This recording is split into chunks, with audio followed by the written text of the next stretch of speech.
Saya juga sangat semangat dengan kita yang semangat belajarnya. Saya sangat bersyukur ya. Baiklah, sebelum kita membahas tentang itu, tentang hal-hal yang berkaitan dengan pembuangan, saya ingin kita selalu mengingat gambaran besar daripada Alkitab. Kenapa? Supaya kita tidak down ketika ada hal-hal kecil yang kita tidak mengerti. Jadi yang penting kita mengetahui dulu gambaran besarnya. Jadi ibarat kalau melihat hutan, yang penting kita mengerti itu hutan apa. Itu. Jadi ada gambaran besarnya dulu. Nah, ketika berbicara tentang hal yang kecil itu seperti kita melihat kepada suatu pohon yang terdapat di dalam hutan itu. Tapi dalam gambaran besarnya kita tahu itu hutan pinus misalnya. Tapi ketika kita mau melakukan penelitian terhadap sebuah pohon pinus, itu hal yang lebih spesifik. Tetapi setidaknya gambaran besarnya kita ada mengerti. Dan kita tidak menjadi down ketika kita tidak paham hal-hal yang kecil. Karena sesungguhnya belajar teologi seperti yang saya katakan itu adalah merupakan satu proses. Jadi tidak ada orang yang lahir tiba-tiba tahu segala sesuatu tentang Tuhan, tentang ilmu ketuhanan. Nggak ada yang seperti itu. Jadi yang ada adalah bahwa terjadi progres, kemajuan di dalam pemahaman, di dalam pengetahuan kita. Jadi wajar kalau kita tidak paham tentang sesuatu atau dua hal dalam pembacaan kita, itu wajar saja. Ya, kita tidak perlu down, tidak perlu merasa kecewa. Dan juga kita perlu mengerti bahwa tujuan kita mempelajari Alkitab dan teologi, tujuannya adalah bukan untuk supaya kita mempunyai begitu banyak informasi yang kita bisa banggakan terhadap orang lain. Itu salah. Itu tujuan yang salah. Tujuannya adalah ketika kita mempelajari Alkitab dan teologi, tujuannya adalah supaya kita bisa lebih memahami Tuhan, memahami kehendak Tuhan, lebih dekat sama Tuhan, dan bisa mengaplikasikannya. Jadi applied theology, teologi yang bisa diaplikasikan. Ya, seperti yang saya sekarang ini masih sedang mengikuti kuliah itu di Carey Theological College, itu yang kami tekankan adalah applied theology. Kami bukannya belajarnya itu bukannya enteng, tetapi kami mengerti sehebat apapun kalian belajar, kami juga harus mengaplikasikannya. Jadi bukan untuk merasa smarter than others, bukan. Tapi kita harus bisa apply itu, harus bisa terapkan itu, harus bisa membantu orang lain dengan ilmu-ilmu yang kita punya, seperti itu. Itu yang kami pelajari. Ya, dan makanya ketika di awal pun dalam 12 SKS pertama, kami mempelajari itu.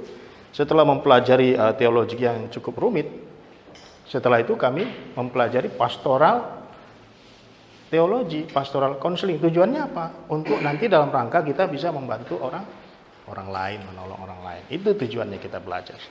Nah, karena sebenarnya ketika kita mempunyai pengetahuan yang sangat banyak, kecenderungan untuk menjadi sombong itu ada. Makanya ketika mungkin salah satunya kenapa Tuhan tidak menghendaki manusia pada awalnya untuk memakan pohon pengetahuan baik dan jahat, sebenarnya itu karena pengetahuan manusia menjadi begitu luas, menjadi begitu besar, yang melebihi kapasitas dan moralitas mereka. Makanya manusia sekarang ini banyak yang berdosa dan banyak yang pintar berbuat dosa, ya kan? Kalau dulu orang membunuh, sekarang membunuhnya sudah canggih. Nah, itu. Ya, jadi seperti itu kira-kira. Ya, jadi saya mau kasih kita gambaran besarnya di sini ya. Ya, kita bersyukur hari ini ada lain di sini bisa dari awal bisa ikut join ya. Thank you Le ya. Nah, saya ingin kita bisa mengingat seperti biasa 4000 sebelum Masehi, ini tentang apa? Tentang kejatuhan ya. Kejatuhan Adam. Kejatuhan Adam ya. 3000 sebelum Masehi, ini tentang Nuh, biar dapat gambaran besarnya. Ini 2000 Abraham ya. Abraham. Kemudian 1000 Daud. Ya. Kita breakdown lagi. 3500 Henok ya. 2500 sebelum Masehi air bah, peristiwa air bah. 1500 Musa. Ya. Nah, ini kejatuhan ya. 4000 sebelum Masehi diperkirakan adalah kejatuhan. Kejatuhan manusia bisa diketahui tahunnya berdasarkan genealogi, berdasarkan silsilah, bisa diperhitungkan karena di situ kan dihitung siapa usianya berapa, sehingga kalau ditarik mundur mulai dari Abraham ditarik mundur berdasarkan silsilahnya, maka ketahuan manusia jatuh ke dalam dosa sekitar tahun 4000 sebelum Masehi. Tetapi penciptaan manusia tidak bisa diketahui.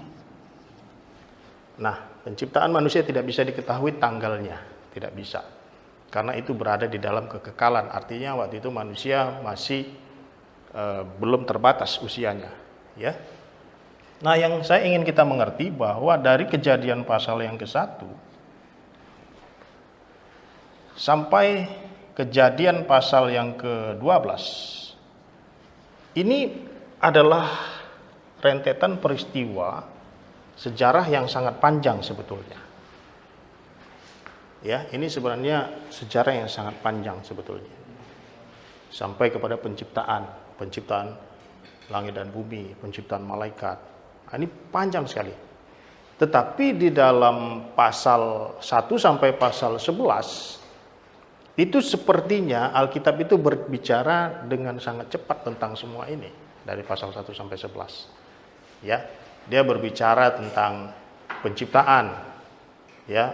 Kemudian dia berbicara tentang kejatuhan Adam, ya. Kemudian ada Henok, ada Nuh. Ini semua diceritakan dengan begitu cepat, hanya dalam 11 pasal. Ibarat kalau kita nonton film, ini filmnya sangat cepat ceritanya, ya, sangat cepat. Setelah pasal 12 dia diperlambat. Ceritanya lebih spesifik tentang Abraham. Ya, ceritakan spesifik tentang Abraham dan seterusnya. Ya, Tuhan berjanji kepada dia dan kemudian menjadi bangsa, ya. Dan seterusnya, ya, sampai kepada Daud. Kemudian Daud mempunyai anak, Salomo, lalu Salomo mempunyai keturunan, raja-raja, ya, kerajaannya terpecah dan lain sebagainya. Kemudian mereka dibuang, ya. Ini katakanlah saya buat agak panjang ya di sini ya. Daniel ya. Ya, di sini adalah mulai dari tahun 722 ada pembuangan ke Asyur ya, itu kerajaan utara. Kemudian tahun 586 itu pembuangan ke Babel ya. Nah, kira-kira seperti itu. Dan saya ingin juga kita memahami bahwa Alkitab itu mulai dari awal ini dia sangat universal di sini. Universal itu maksudnya dia berbicara tentang manusia secara umum, secara keseluruhan. Karena Adam belum menjadi sebuah bangsa. Adam tidak disebut bangsa apa kan? Jadi baru disebut manusia, begitu juga dengan Nuh. Nanti ketika Tuhan berbicara tentang bangsa, nanti mulai dari Abraham. Nah, ini semua mengerucut dari hal yang universal kepada hal yang individual di sini. Individual karena dia mengerucut, kemudian setelah penciptaan, kejatuhan, kemudian dibicarakan tentang silsilah. Silsilah mulai dari Adam, mengerucut dari dia begitu banyak, dia punya banyak anak, ya, mengerucut hanya berbicara tentang Set, ya. Kemudian dari Set mengerucut lagi setelah Nuh, tidak berbicara banyak tentang keturunan Nuh, tetapi keturunan Sem. mengerucut dia. Padahal silsilah itu kan sebenarnya banyak anak yang bisa dibahas kan. Ya kan? Tetapi Alkitab tidak bahas itu. Ya, mengerucut keturunan Set, keturunan Sem, lalu mengerucut lagi kepada satu individu yang bernama Abraham. Nah, kita perlu melihat Alkitab itu seperti itu. Jadi universal, mengerucut, ya, dari keturunan Adam, membahas lebih spesifik tentang keturunan Set, lebih spesifik tentang keturunan Sem, walaupun ada dibahas juga keturunan yang lain, tapi spesifiknya tentang Set, Sem, lalu kepada satu individu yang bernama Abraham. Jadi ini titik yang sangat penting di dalam Alkitab tentang Abraham ini, yaitu di Kejadian 12. Jadi apapun yang terjadi dengan kita, kalau kepala kita terantuk, harus ingat tentang Abraham itu di Kejadian 12. Ya, sebelumnya itu hal yang universal, ya. Mulai dari penciptaan, kejatuhan, cerita tentang Nuh, Menara Babel, itu masih universal semua. Ya, sampai mengerucut kepada satu individu bernama Abraham. Nanti dari sini Tuhan berjanji bahwa Abraham akan mempunyai keturunan dan menjadi bangsa yang besar. Nah, ini nanti akan dari individual menjadi nasional.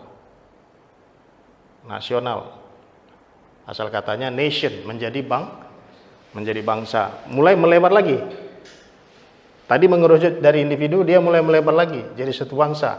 Nah, inilah yang diceritakan nanti mulai dari Musa. Di mana itu? Kitab Keluaran. Satu bangsa, keturunan daripada Abraham, Ishak dan Yakub, ya, 12 anak Yakub, 12 suku Israel menjadi sebuah bangsa nasional. Ya. Nanti dari sini sampai kepada perjanjian baru, balik lagi semua kepada universal, begitu. Dari keturunan Abraham, yaitu lebih spesifiknya Kristus, maka keselamatan diberitakan kepada bangsa-bangsa. Universal, individual, nasional, universal. Nah, ini gambaran besarnya. Nah, kemudian kita udah mengetahui ini tentang pembuangan ke Asyur, pembuangan ke Babel. Kita tidak bahas pembuangan Asyur karena itu sudah dianggap sudah di end lah. Ya, selesai lah itu ya. Hilang. Oke. Ada 10 suku yang hilang. Kalaupun ada sedikit-sedikit itu Lewi, ya. Suku Lewi ada sedikit-sedikit. Ya. Nah, jadi kita bahas di sini, kita fokuskan pada sekitar 586 ya sampai jadi mulai dari Hagai. Kenapa mulai dari Hagai? Karena nggak ada kitab Zerubabel, nggak ada kitab Yosua. Mereka adalah pemimpin, tapi mereka tidak menulis kitab. Hagai, Zakaria, kemudian Maleaki, kemudian Ezra, kemudian Nehemia, kemudian Esther, ya. Ini yang akan menjadi pembahasan kita hari ini. Lebih spesifiknya adalah tentang Hagai dan Zakaria. Jadi pembuangan pertama sebenarnya bukan 586 pembuangan yang pertama. 586 itu pembuangan terakhir. Pembuangan yang pertama itu 610. Jadi pembuangan pertama tahun 610 ini Daniel termasuk di sini. Jadi dari 610 berdasarkan, kalau kita perhitungkan berdasarkan nubuat Nabi Yeremia, dikatakan dalam Yeremia 25, ya, dikatakan dalam Yeremia 25 bahwa pembuangan itu hanya 70 tahun saja. Jadi dari tahun 610 sampai ke 512 Jadi dari 610 sampai ke 540 ini adalah 70 tahun selisihnya ya. Jadi 70 tahun inilah bangsa Israel itu dibuang di Babel. Ya. Kemudian tahun 540 inilah masa pertama kali mereka diizinkan untuk kembali ke Yerusalem dan membangun Bait Suci. Pada saat itu yang ditunjuk menjadi gubernurnya adalah Zerubabel. Zerubabel ini adalah keturunan Daud, orang Yehuda, ya. Dia adalah gubernur. Secara fungsinya kita bisa mengerti karena dia memimpin sebuah provinsi Babel. Karena waktu itu Yerusalem ataupun kerajaan Yehuda menjadi sebuah provinsi karena dia ditaklukkan oleh Babel. Sejak saat itu mereka disebut provinsi. Jadi pemimpin provinsi adalah gubernur, tetapi memang di dalam Alkitab TB disebut bupati. Ya, tetapi di dalam terjemahan-terjemahan yang lain seperti bahasa Indonesia sehari-hari misalnya disebut gubernur ya. Nah, Zerubabel bertujuan untuk memimpin provinsi dalam hal politiknya ya. Dan Yosua yaitu imam agungnya untuk memimpin keagamaannya. Jadi Zerubabel dan Yosua bekerja sama. Nah, jadi mulai dari tahun 540 mereka siap-siap pulang, mungkin beres-beres. 2 tahun setelah itu, sekitar tahun 538, mereka mulai membangun kembali Bait Suci yang dikenal dengan nama Bait Suci Zerubabel. Zerubabel ini adalah Bait Suci yang kedua yang dibangun kedua kalinya. Yang pertama disebut Bait Suci Salomo. Bait Suci yang kedua disebut Bait Suci Zerubabel. 4 tahun mereka mencoba membangun, tetapi kemudian banyak tantangan dari orang-orang di sekitar. Lalu mereka berhenti membangun sekitar tahun 534. Lalu tahun 520 ya, ini ada selisih 18 tahun ya. Jadi selama 18 tahun ada pembangunan dan kemudian setelah 4 tahun berhenti pembangunannya. Jadi bisa dikatakan 14 tahun itu mangkrak, tidak ada kelanjutan pembangunannya. Jadi ada 18 tahun selisihnya. Mulai dari awal dibangun sampai kepada nubuat Hagai tahun 520. Hagai bernubuat. Tahun 520 Hagai bernubuat, termasuk juga memberikan teguran kepada bangsa waktu itu. Katanya, kenapa kamu membangun rumah kamu dan bukan rumah Tuhan? Menarik. Karena pertanyaan Virgo adalah, kan persoalannya Persia lagi tidak stabil. Tapi kenapa bangsa itu yang ditegur? Nah, itu adalah dua hal. Jadi itu ada tantangan eksternal. Tantangan eksternalnya adalah bahwa Persia tidak stabil. Ya kan? Bahwa Raja Kores meninggalnya cepat, lalu anaknya tidak begitu bagus dalam kepemimpinannya, dan kemudian diambil alih oleh Panglima Darius ketika itu, karena Darius memang sangat bagus dalam pertahanan dan militer, dia mengamankan. Nah, kemudian tahun kedua, ini adalah tahun kedua ketika Hagai bernubuat. Tahun kedua Hagai bernubuat dan menegur itu. Jadi ada memang masalah eksternal di Persia, tapi juga ada masalah internal. Jadi tidak mungkin ini kontradiksi. Internalnya apa? Tidak semangat lagi membangun. Buktinya apa? Udah tahun kedua. Ini sudah tahun kedua Darius. Seharusnya kan Darius kan sudah aman.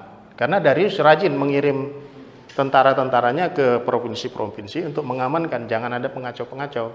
yang mengambil kesempatan ketika internal Persia tidak stabil, mereka mencoba untuk memberontak. Lalu Darius kirim tentara-tentaranya ke berbagai provinsi, inspeksi. Nah, gitu. Nah, seharusnya kalau mereka memang proaktif, nah ini kata kuncinya nih, proaktif. Kalau mereka proaktif, seharusnya mereka tetap semangat dong. Tapi persoalannya ini sudah tahun kedua, makanya Hagai tegur. Ini kan sudah aman. Ini sudah aman. Dariusnya sudah incar, sudah oke, semuanya sudah aman. Tapi kenapa kita tidak bangun? Nah, gitu. Ya. Jadi itu makanya Hagai menegur, kenapa kalian tidak bangun? Kenapa kalian asyik membangun itu? Jadi proaktif itu selalu berkaitan dengan tantangan eksternal dan internal. Boleh ada tantangan eksternal, ini tidak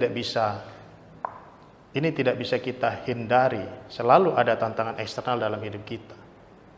Tapi bagaimana dengan internal sendiri?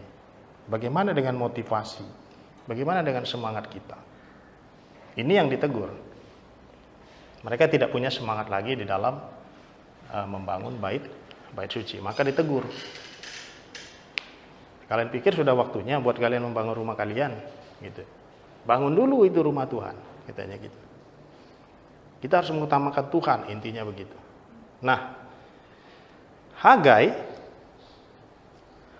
itu berbeda usianya dengan Zakaria.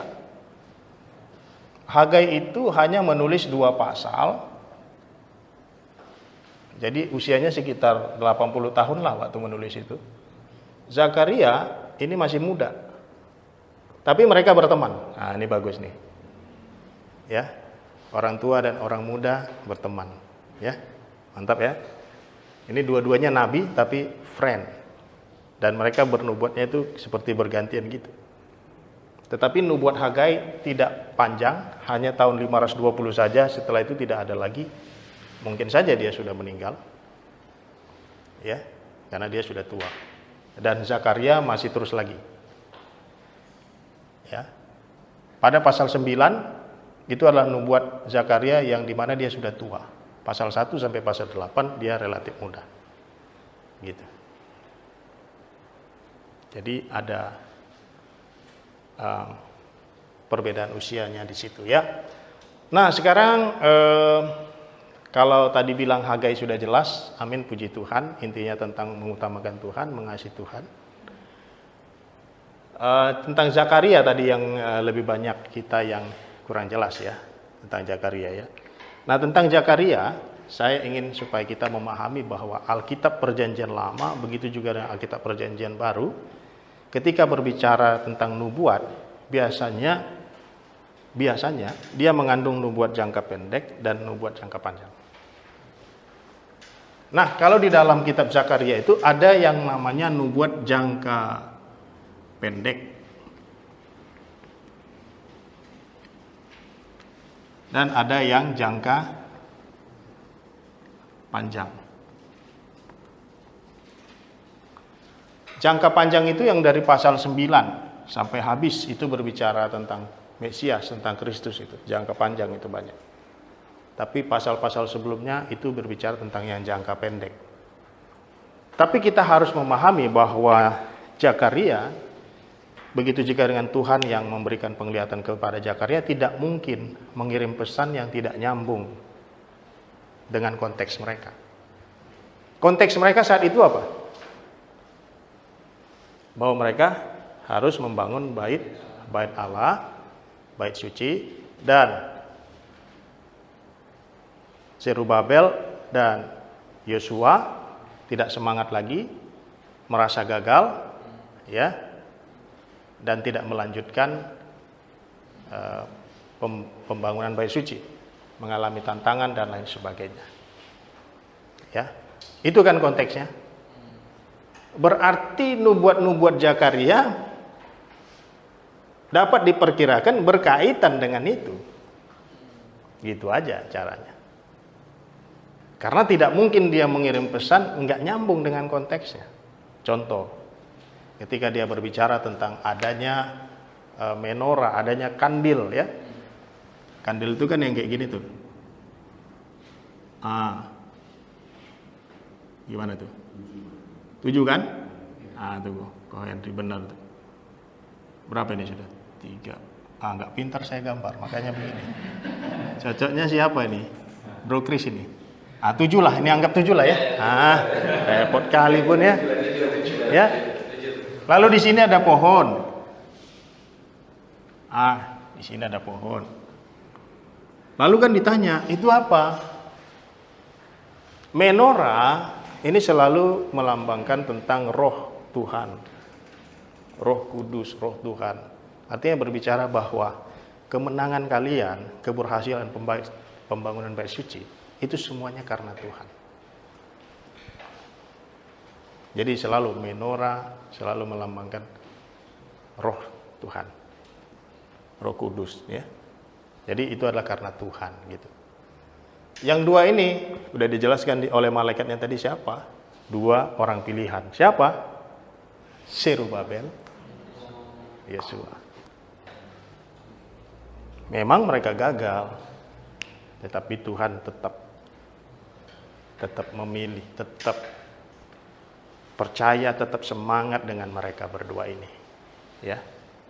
Karena mungkin Tuhan melihat hati mereka, mungkin tidak gampang juga pulang dari satu negara yang sudah maju, ya, satu kerajaan yang sudah maju, sudah nyaman, kemudian membangun sebuah puing-puing, membangun bait suci yang megah, yang Salomo sendiri begitu repot membangunnya. Dia membangunnya dengan segala kekuatan, ditambah lagi dengan persiapan oleh Daud. Wajar saja, mewah bait sucinya. Kemudian Zerubabel disuruh membangun. Sudah nyaman di Persia, disuruh membangun. Itu kan butuh hati. Ya. Jadi dia benar-benar punya hati sebenarnya, cuman okelah ada tantangan itu. Ya, Tuhan tetap semangat dengan mereka berdua. Itu. Kemudian tentang tanduk. Tanduk itu berbicara tentang 4 bangsa. Ya. Bangsa Babel, bangsa Asyur, Babel, Mesir, Persia. Ya. Kemudian tentang 4 buruh tani, ya, yang juga disebutkan dalam 4 tanduk itu. Mereka yang akan mengalahkan yang 4 ini. Artinya yang 4 ini akan kalah dan tidak akan bisa menghalangi apa yang Tuhan kehendaki, begitu. Jadi selalu konteksnya ya pada saat itu. Jadi penglihatan itu konteksnya konteks jangka pendek. Kemudian ada orang yang mengukur Yerusalem. Jadi kalau kita melihat bahasa Alkitab, ketika dibilang baik, jahat, pengetahuan baik dan jahat, dari timur dan dari barat. Ketika berbicara itu berbicara tentang sesuatu yang sangat luas.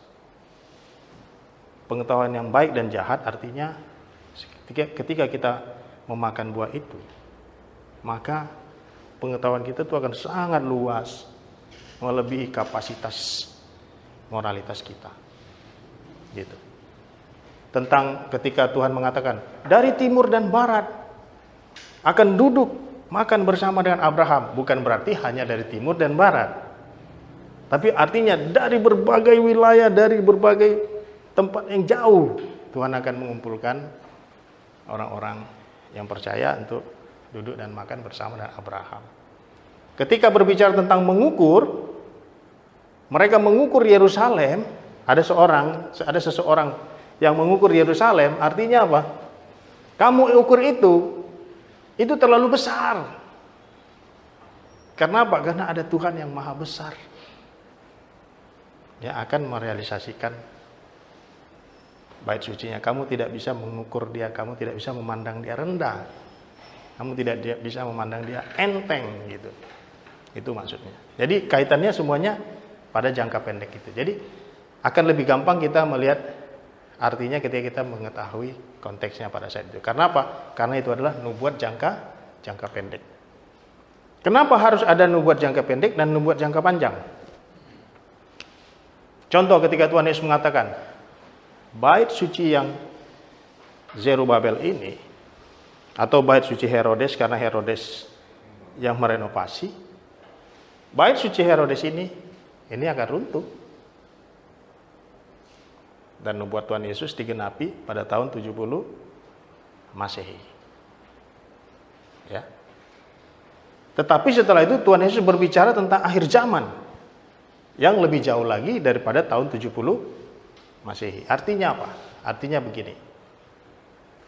Kalau yang gue ngomong, misalnya Tuhan seperti ngomongnya begini. Kalau yang gue ngomong dalam jangka pendek bisa digenapi, maka dalam jangka panjang lu bisa percaya gua. Kalau yang dalam jangka pendek aja nggak bisa digenapin, gimana gue bisa percaya itu yang jangka panjang? Sama dengan Zakaria, dia ngomong pasal 1 sampai 8 itu berbicara tentang jangka pendek, termasuk tentang Imam Yosua, bajunya kotor lalu diganti. Maksudnya apa? Tuhan menerima